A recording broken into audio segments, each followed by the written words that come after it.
مصر تستيقظ على كوارث.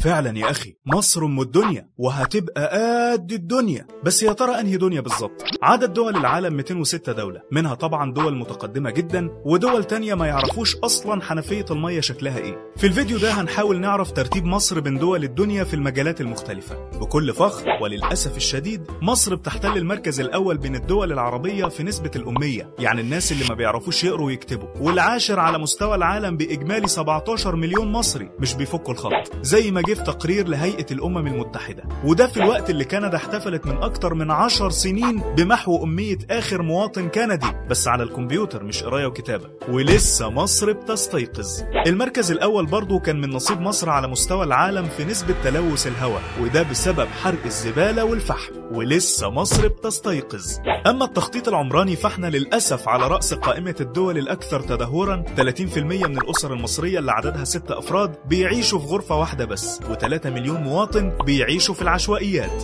ولسه مصر بتستيقظ. الحالة الاجتماعية بقى حدث ولا حرج. مصر بتحتل المركز الأول على مستوى العالم في نسبة الطلاق، وده بناء على تقرير من مركز معلومات دعم واتخاذ القرار. النسبة وصلت 40%، يعني 240 حالة طلاق كل يوم، ووصل عدد المطلقات 2.5 مليون مطلقة. معظم الحالات دي في السنة الأولى من الزواج.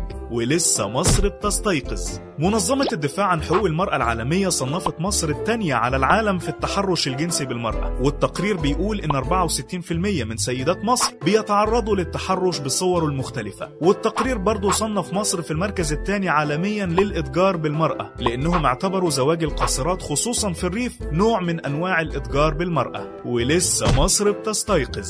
لسه برضه مع المرأة، بس المرة دي حاجة غريبة ومثيرة للدهشة والضحك في نفس الوقت. صدر تقرير لمركز البحوث الاجتماعية والجنائية بيقول إن 40% من الزوجات في مصر بيضربوا أزواجهم. أكيد النسبة العالية دي رد منطقي على دراسة تانية خرجت من مؤسسة تومسون رويترز أكدت إن مصر هي أسوأ مكان في العالم من الممكن أن تعيش فيه المرأة، يعني عشان تعرف تعيش يبقى لازم تتوحش. الدراسة دي رصدت 22 دولة على مستوى العالم من حيث العنف والحقوق الإنجابية للمرأة ودورها في المجتمع وحقوق المرأة السياسية والاقتصادية. ولسه مصر بتستيقظ. مصر حصلت على المركز الخامس في قائمة الدول الأكثر تعاسة، وده جه في دراسة أجراها معهد كاتو للأبحاث، والبحث تضمن 90 دولة. أكيد البطالة والتضخم والقروض خلت السعادة تخاصم المصريين، ومع ذلك تقرير مجلس الفوربس العالمي بيقول إن مصر بتحتل المركز الثاني بين الدول العربية في قائمة الأغنياء العرب بعد السعودية. تناقض عجيب. ولسه إيه؟ أيوة، ولسه مصر بتستيقظ.